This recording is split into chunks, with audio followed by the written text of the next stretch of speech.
Welcome to the Ultimate Tolkien Tournament. This is Middle-earth Madness.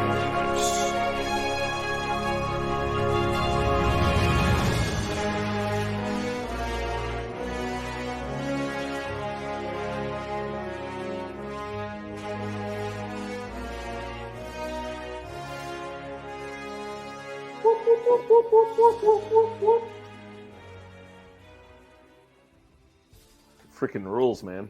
Tolkien fans, how we doing? I'm in my hobbit hole. How are you? Doing good, man. Good to see Cozy. everyone's mugs. My armchair. I get in your hole, Yes, cozy. All right, we are here for the first ever stream / recording of Middle-earth Madness. Yes. All right, so what is this? What are we doing here? Well, we are basically answering a common question out there in the Tolkien community, which is, who would win in a fight? Character A versus character B. You hear a lot of that out there, right? Mm-hmm. Good on good, bad on bad.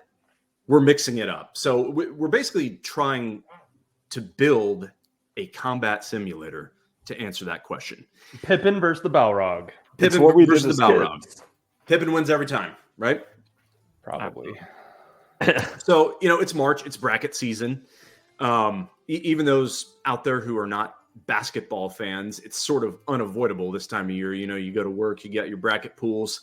Well, for those of us that don't love basketball, that's not actually me. I love basketball. But for those out there that don't love basketball, we all love Lord of the Rings and we all love brackets. So let's go with some Lord of the Rings brackets. And that's kind of what this is. So who are we and why should you care? Well, my name's Adam. I decided to build a little battle simulator with my dad to see who would win in a fight between some of our favorite Lord of the Rings characters. Who are the rest of these purdy dudes you see on your screen? Well, I'll let them kind of introduce themselves. But basically, we're childhood friends that have been fans of the books, the movies, all the things for a really long time at this point. Rings of longer than Power? we'd like to talk about. So, Chucky, David, take it away. Hey, what's up? I'm Adam's little brother. We've been into Lord of the Rings for all of our lives, really. Grew up on it, like a lot of folks out there. But yeah, used to play a lot of the Middle-earth strategy battle game, along with other, we played Battle for Middle-earth, both of them. And all the stuff like many Lord of the Rings nerds have. And now we're here doing this, like Adam said, it's like a bracket 1v1 simulator. And we have, some of the, it's not just good versus evil. Sometimes it's good versus good, evil versus evil. We'll get into all that a little bit later here, but yeah, it's really cool because there's all these different seeds and I'll throw it over to Santi here, but we met in, gosh, what was it, dude? Like 6th grade or something. And literally met because of Lord of the Rings. Saw you in the library or whatever reading.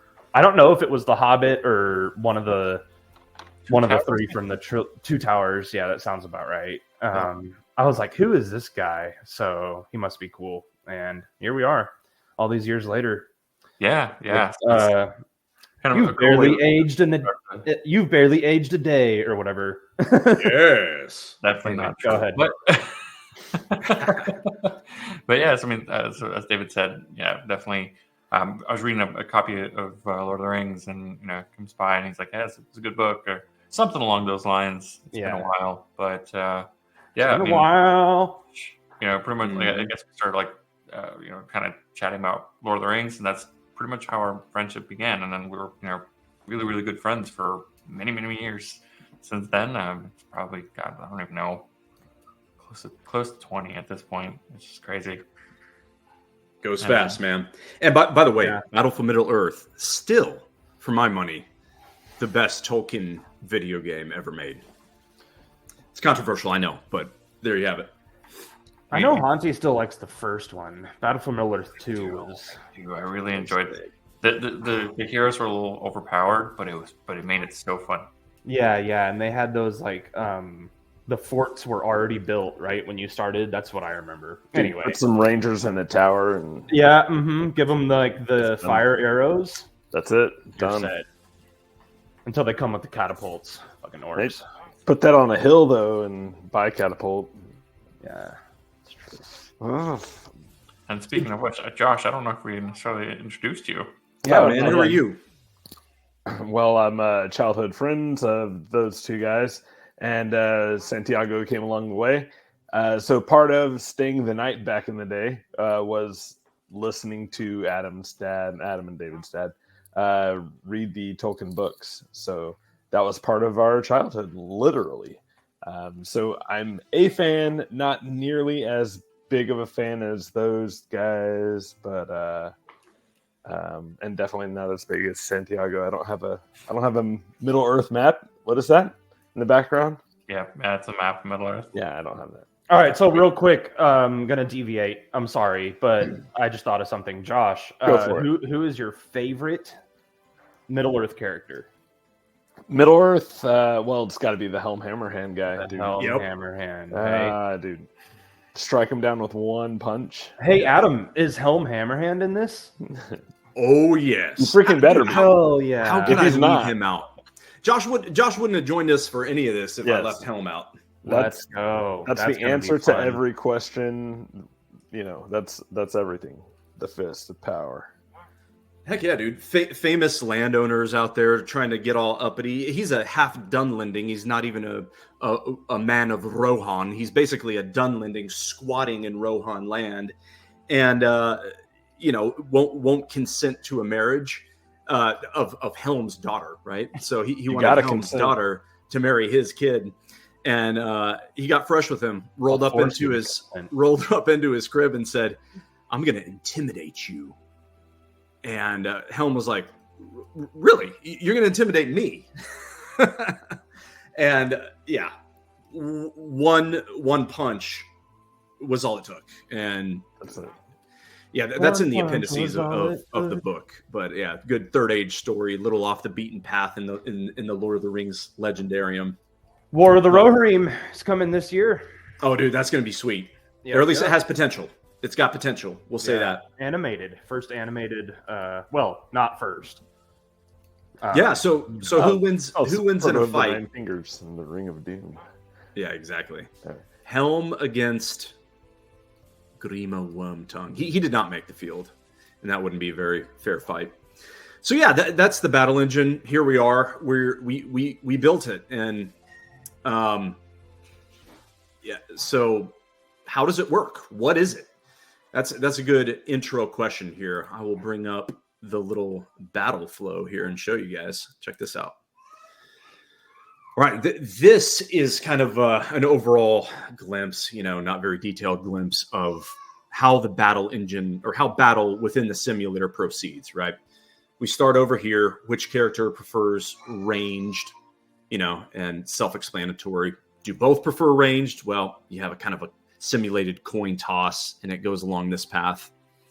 If neither prefer ranged, it tosses you kind of into this central corridor here. And basically the way the game works, it kind of goes off, those old tabletop games. There's a bunch of them, but what's the one that you guys used to play? And I used to play with you. It was the Middle Earth Minis. Yeah, Middle Earth strategy battle game. Exactly. Awesome. So still around. They're still kind of making more models, not as much as they used to.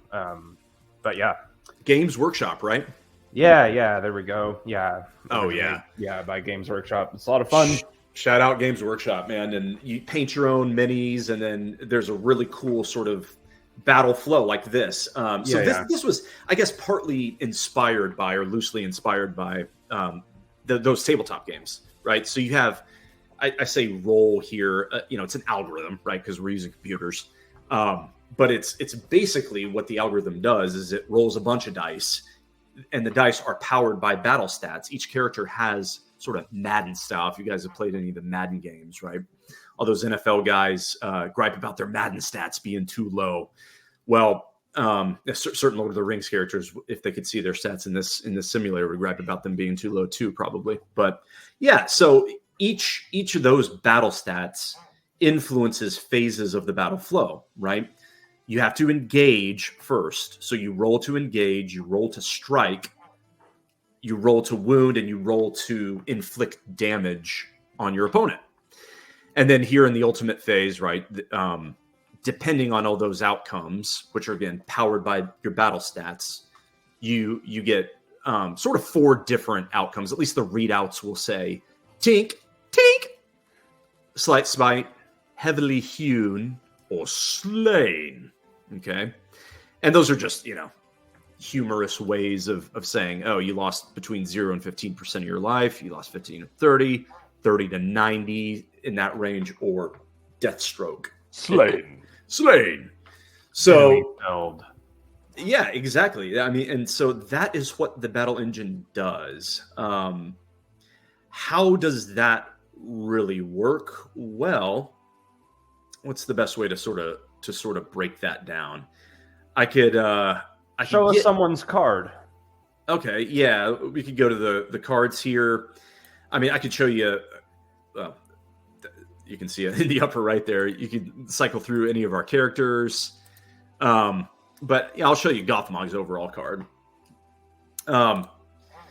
Gothmog, High Captain of Angband, Lord of the Balrogs in the first stage, right? This guy is not in the Peter Jackson movies.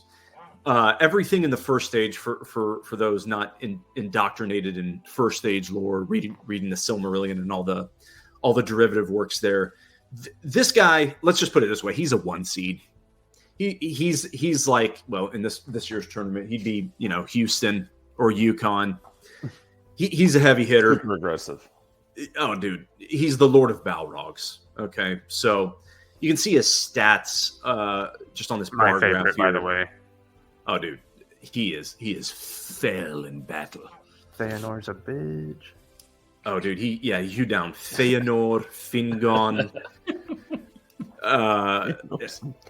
Yeah, he didn't like Ecthelion too much. I guess you get a 4 versus a 1 upset every once in a while. But anyway, the important things here, everyone, is basically those stats that you just saw will determine the outcome of different phases of battle, right? So a dude kind of like Gothmog there, not even he is 99s across the board. He has weaknesses, as all Tolkien characters did or do, right? So you put any of them in a cage, sort of one-on-one, a number of different outcomes can happen, and that's what makes a tournament like this sort of cool, right? At least we hope it is. Yeah, if Helm Hammerhand could find a coat, he'd be invincible. Broken beer bottle. Yeah, a coat. He froze to death. Oh, a coat, dude. Yeah, he froze to death. I thought you said a Coke. Okay, cool. So all right. Coat. So we have. So let me ask you this: is it going to be like March Madness, right? The basketball tournament it has 64 teams, right? Yeah. So is it 64 characters? It is. Yeah, field of 64. Cool. Awesome. And I think we talked about it earlier, but it's not necessarily, good versus evil. It's all kind of mixed up. And there's 4 different, regions, you would say, correct? Exactly. 4 different regions, sort of not so cleverly named after different regions of the map, as you can see behind me here. Yeah. My favorite character made it. Did yours? Well, Gothmog, yeah. Mine did, yeah. Which is Glorfindel. Glorfindel, yes. Man, I go back and forth every Silmarillion read for my favorite between Feanor and Finrod Felagund. I feel like it's too easy to have Felagund be your favorite because he's just like the perfect character and just so heroic and fantastic. And Feanor is definitely a dick and definitely flawed. And yet, just if I'm in a certain mood and I'm doing a reread, I freaking love Feanor. I'm Team Feanor until the ship burning, but I digress. A lot of people haven't read the Silmarillion. Our 2 favorites would be arch enemies. That's actually really funny. Gothmog against Feanor. Yeah, I win. You won again. That's true. What was the other guy's name? Fell again? I tripped and fell again. Fell again. there was an old man named Michael Felagund. Felagund, it means hewer of caves. He built Nargothrond. He was one of these guys. He was friends with everyone, right? So he could be friends with dwarves, unlike most of the elves. And, when you're friends with dwarves, they help you dig. And they help you dig good shit. So, yeah, he built Nargothrond.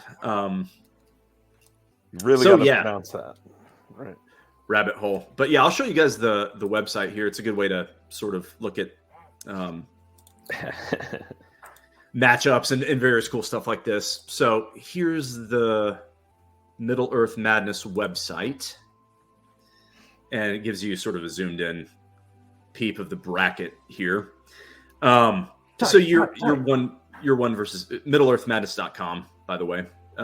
Check it out. So we're looking at one region. You're 1 versus your 16. You can click on these guys. It'll show you the sort of break. Poor Grishnak. He had problems with hobbits, so I don't think he'll fare well against a heavy hitter like Feanor. Dude is ripped though. Yeah, he does lift. Yeah, he's the Rock, huh? He lifts like a rusty, I don't know, bars and more. Rusty bars. Yeah, dude. That maggoty bread must have a lot of protein. Yeah.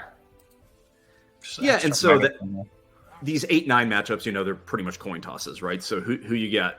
Azaghal versus Turgon. I'm going for Zach Wilde. Go for Zach Wilde, yeah. Yeah, right. Yeah. We're fan. So can you see their? I'm sorry. Can you hover over one of them and show their stats? Kind of like what we were looking at with Gothmog. Hey.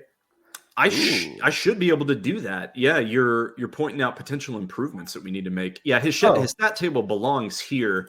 I'll tell you a better way to do it. By the way, this is not a 512 that I would pick. Medros wins this. But let's go to the character page and I'll get you answer that question. Yeah, I knew there was somewhere where you can like hover. Yeah, no worries. So you come over here and this shows you all the cool characters we have. And again, you got all sorts of folks here. Luthien. Don't underestimate Luthien, man. She can whoop ass.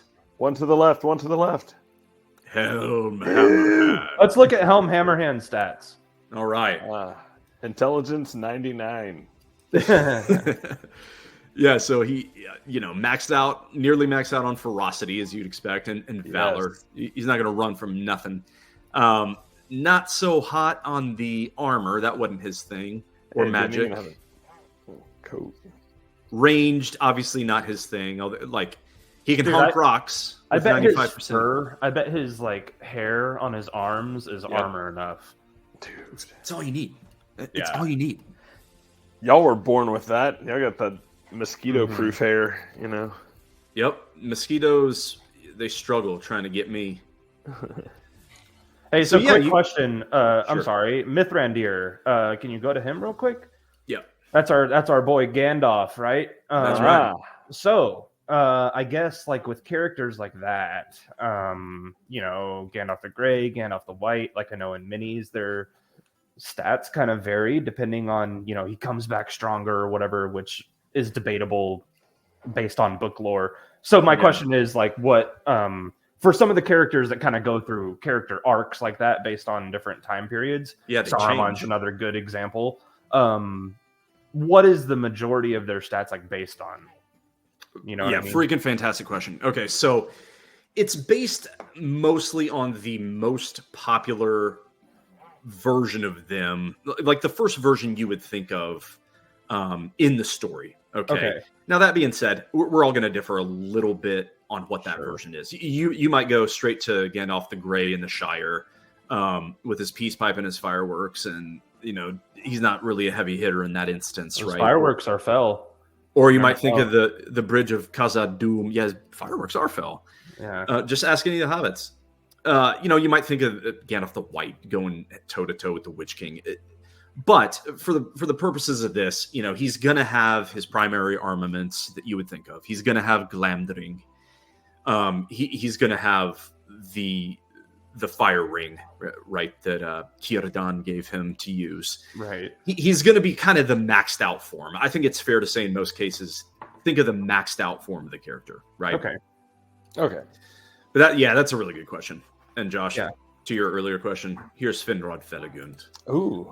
The cool thing about him, I think, is, I mean, he was actually like an elven sorcerer, basically. And that's kind of rare in Tolkien, right? Even your wizards don't actually do a ton of like spellcraft on the page, right? So does that reflect in the stats? They have spell. Can you pull up his real quick?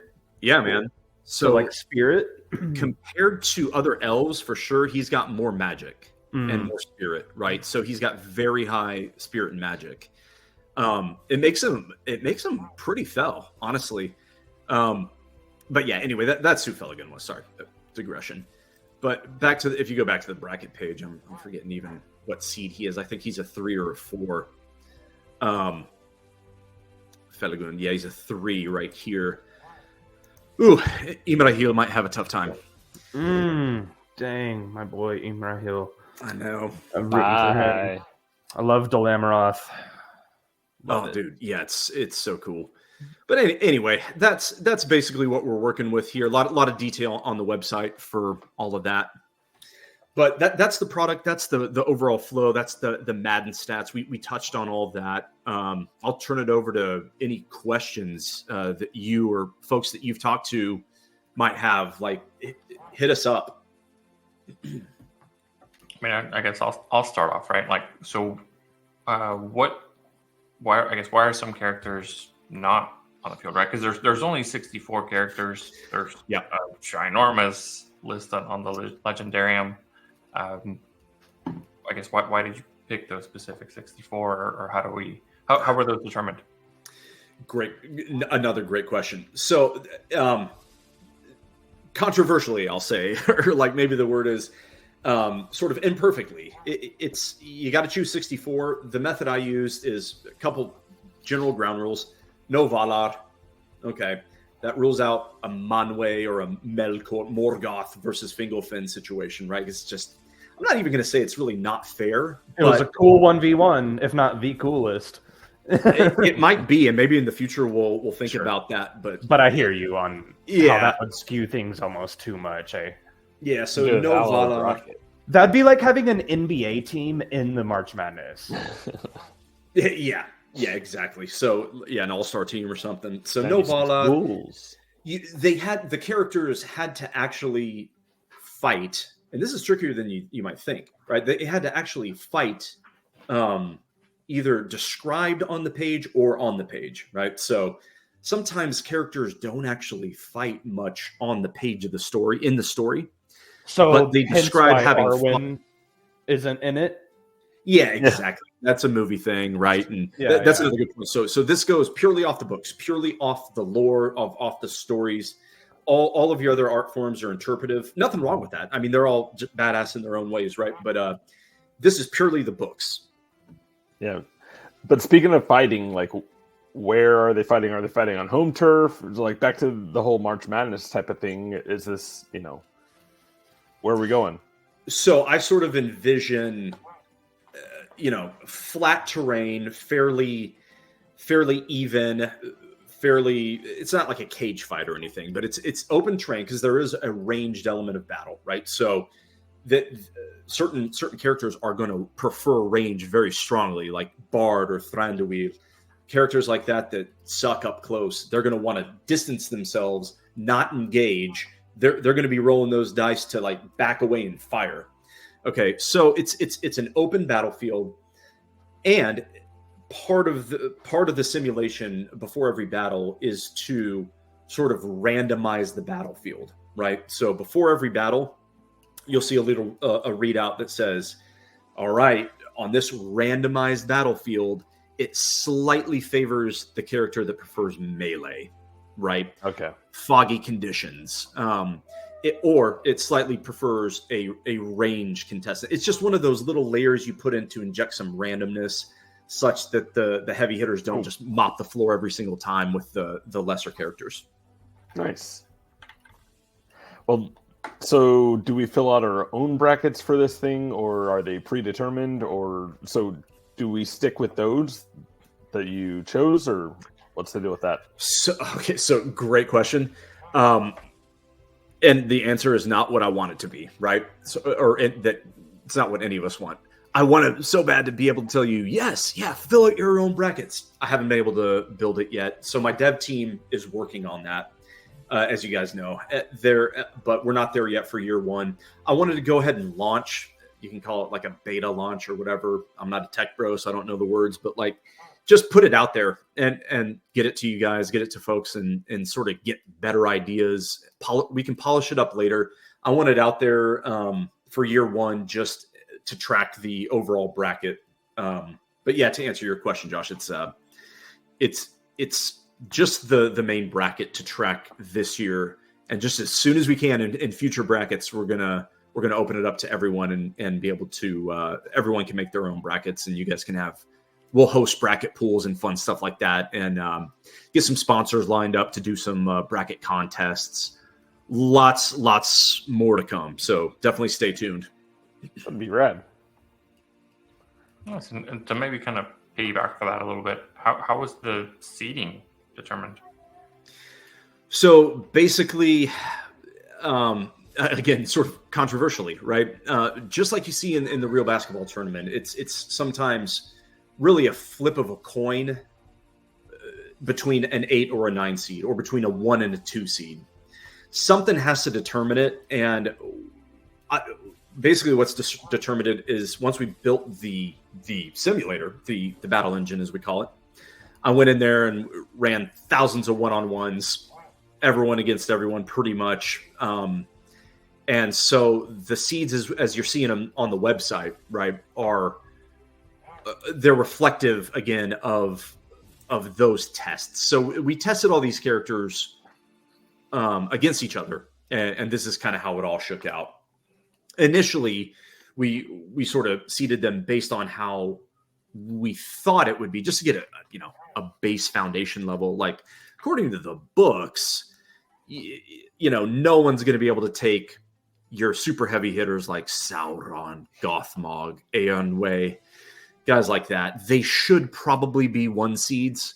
So we proceeded with that assumption a little bit. But in the testing, once I assigned, all the stats to everyone, sometimes sometimes some weird stuff pops up. Honestly, unexpected stuff. Like one example I can go ahead and tell you is Beleg Strongbow was way underseeded. That guy, based on the stats relative to all other elves, and again, stats were determined relative to all your other characters, right?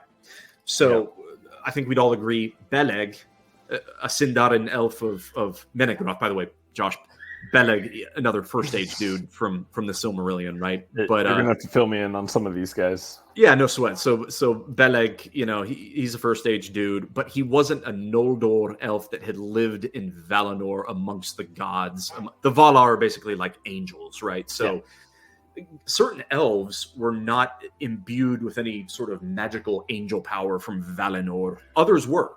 Others, Glorfindel's being a good example. These Noldorian elves that are very ancient and had been in the Undying Lands amongst the Valar, either on the page, like you see at what did make the Lord of the Rings is that scene at the fords of the Broinen outside of Rivendell in book 1, movie 1, right, where Gandalf raises the river and Elrond helps Gandalf, and they take out the Nazgul at the fords of Rivendell, right? Well, the Liv Tyler moment? Not Arwen. Arwen. Definitely not Arwen. Glorfindel. Yeah, that's super bothersome. What? Don't get me started. You mean Steven Tyler's daughter did not separate the river like Moses? No, she was super cool and she was super great for Aragorn and all of that, and she did not do anything to the Nazgul. Better. What's that? I said, I guess Eowyn's better. Eowyn's better. Aragorn screwed up. They set that up in the movie to make you root for Eowyn. My opinion. Yeah. Anyway, so Glorfindel is a heavy hitter. He, in the books, was actually the one there at the ford holding off the Nazgul, and it describes him almost like an angel in that moment. Frodo glimpses back.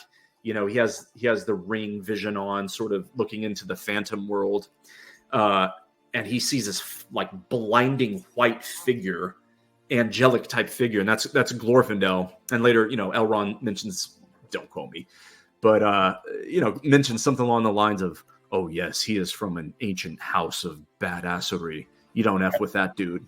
Happy National Women's Month up there in the corner, Ooh, hey, baby. That's our Eowyn. That's Eowyn. Yeah. Yeah, we all have our biases. I'm taking Eowyn every time. But yeah, hopefully that answers your question about heavy hitting elves. And so, yeah, seeding and metrics and all of that. It's been tested as best we can. And now we'll launch it and get the world's feedback. So ready or not, here we come. Cool. I have a question that might be kind of technical, so I'm sorry I don't want to get too into the weeds, first episode here. But so some of the characters have, you mentioned that it's in a, not a cage match, obviously. It's a relatively open field, but limited to some extent. Right. I think I saw on the list there on the website that Gwaihir is in there, and is there just one eagle, and I think I saw two, right? Yeah, Thorondor. Thorondor, yeah, that's right. So yeah, I mean, it kind of leads into an obvious question as to why they didn't take the eagles to Mordor. No, I'm kidding. But yeah, just like, how is that? I don't know. Is that factored in, or even cavalry type dudes, or like wolves and stuff? Like, how exactly is that factored in? Creatures, like how are we using creatures, basically, right? Yeah. And even the Balrog could pick up or not the Balrog. I shouldn't be that silly. I mean, a Balrog could fly as well. So yeah, and also. Of those eagles, like, which one's the Joe Walsh versus the Don Henley? Like life in the fast lane. Yeah. So dude. So basically, the cavalry one is one that we struggle with a little bit. Sure, Chucky, naturally, that's a tough one because you want to have the idealized form of the character, right? Which for guys like Eomer, one of my other favorites. What is he without his horse? Yeah, what's Theoden without his horse? He's old, right? Yeah. So even in the game, he was awful without his horse. Yeah, exactly. So in Baphomet, right? Yeah. Simply put, they're not on their horses. That they have to be on foot, which does weaken guys like Eomer. You're going to look at these seeds and have questions, rightly so. Yeah, right? yeah. Like Eomer's a 13 seed. I mean, he's like kicking ass at the Battle of the Pelennor. Like, what are we doing? Horse.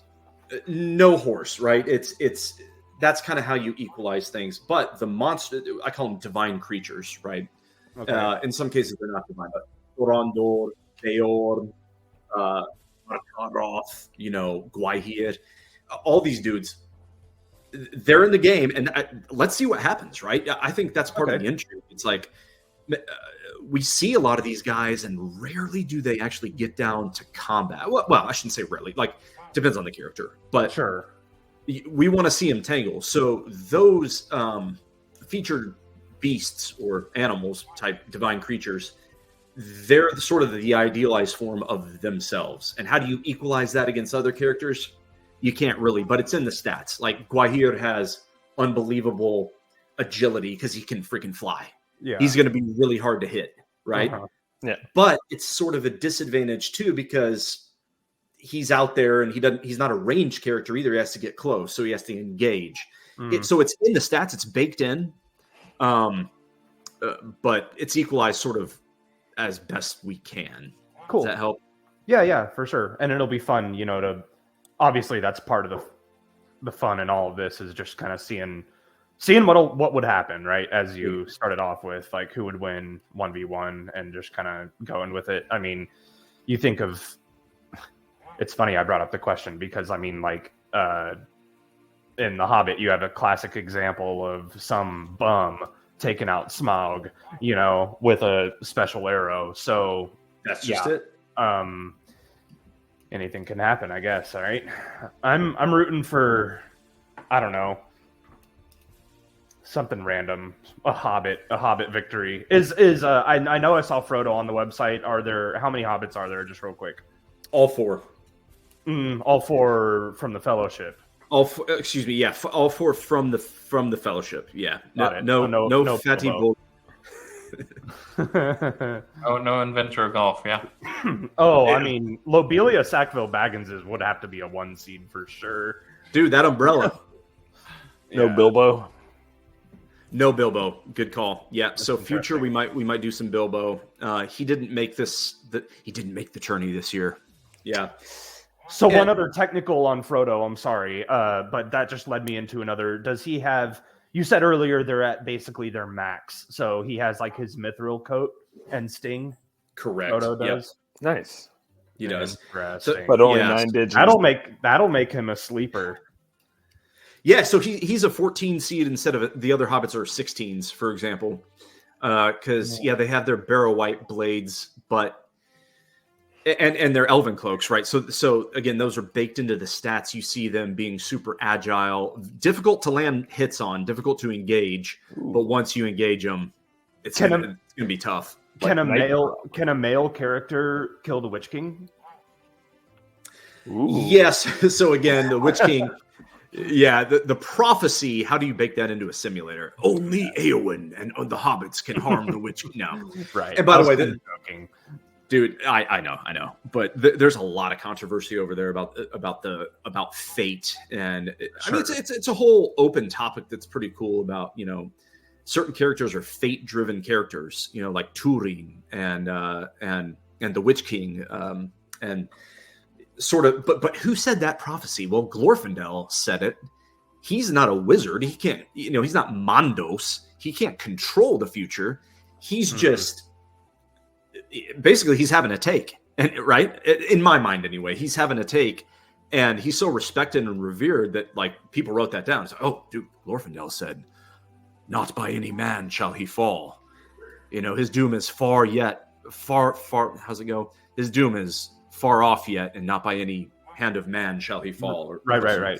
But he's also crapped his pants before, so yes. So there you have it. Well, and it's interesting because like you could even interpret that, right?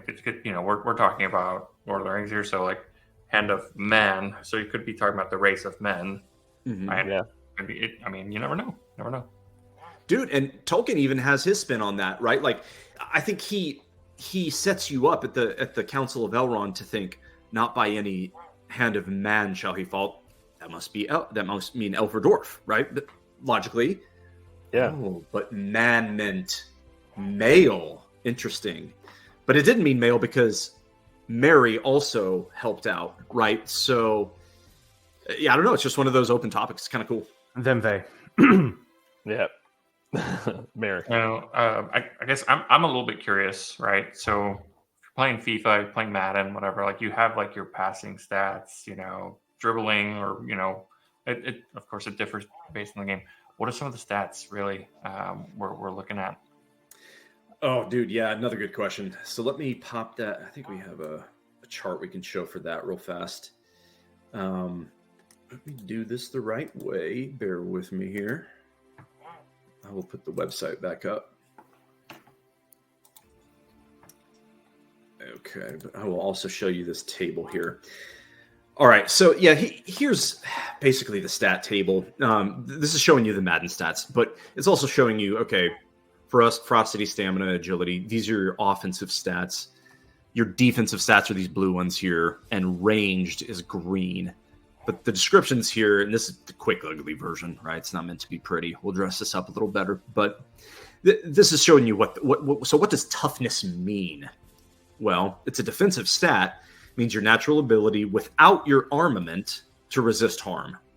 And that's going to determine a third of your likelihood of withstanding damage when you're hit in melee. So like a 0 for a hobbit. And then pretty much. They're not that tough. Although again, and then like 99 for helmet. Unless they have a bulletproof vest on. Oh. Frodo, yeah, Mithril coat. Well, but again, that would go to armor, right? Oh, you're right. You're right. Okay, sorry. Yeah. Skipping ahead there. All good. Yeah. So these are your Madden stats, Santi. So, range, you have 2 offensive and 2 defensive, basically.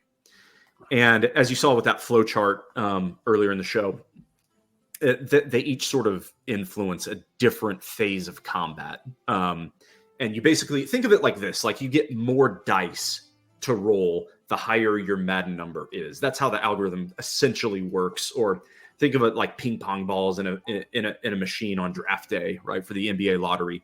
You get more ping pong balls the higher your stat is. So for any given dice roll, you're going to have like an extra dice or 2 to beef your outcome numbers the higher your stats are with all of these values.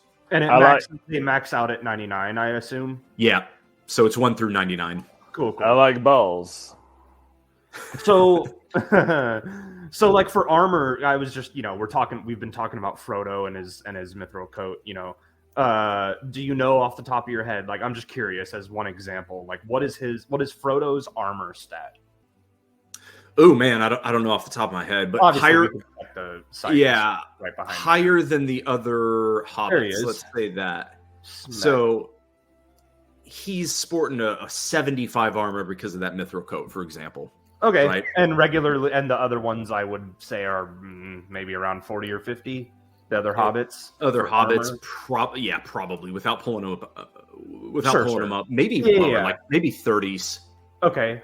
So it accounts for it, like doubles his armor essentially. Yeah, and his deflection down here too on What's defense. The difference between armor and deflection? Ranged versus melee. So armor is for melee blows, nice. And deflection is for ranged attacks. Okay. Cool. So